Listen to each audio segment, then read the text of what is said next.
As school bells ring across the state and students shift from class to class, many parents can't help but think about what's missing. More central air. A lot of our schools are dilapidated. Which is why many are hoping for a little extra funding as voters in California decide on Proposition 2, authorizing access to school bonds for 10,000 schools across the state. We need to modernize our schools and bring them into the 21st century. Thomas Pace is the director of facilities for San Bernardino City Unified School District. The school board voted in favor of endorsing Prop 2. All Proposition 2 is asking the governor to fund schools out of existing revenue.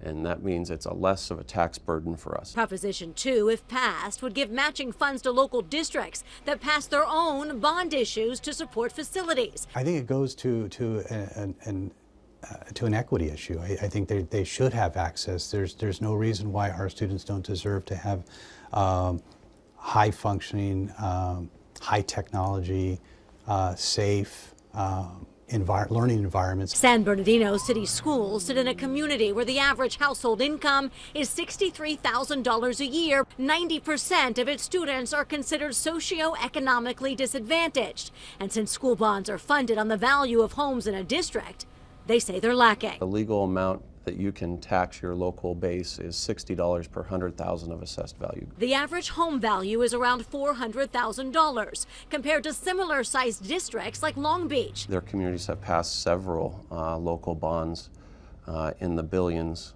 where we are, over the last 20 years, our 2 bond initiatives have yielded about $300 million of total funding. Right now, the San Bernardino City Unified School District has 2,900 classrooms, and 30% of them are portables like this one. Replacing them would be extremely expensive. Every classroom costs about $1 million to build. But they also want new playgrounds, gyms in their middle schools, technology for learning and safety. There's technology that we can put into our schools that will allow for a lockdown where all doors can be closed and locked immediately. But opponents say find the funding elsewhere. Local property taxes could go up as a result of these statewide bonds. Susan Shelley is with the Howard Jarvis Taxpayers Association, which is against the bond measure. Proposition 2 is $10 billion of additional debt for the state of California.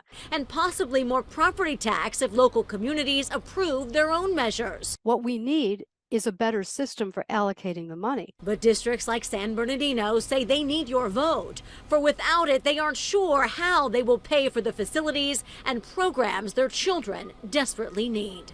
Joy Benedict, KCAL News.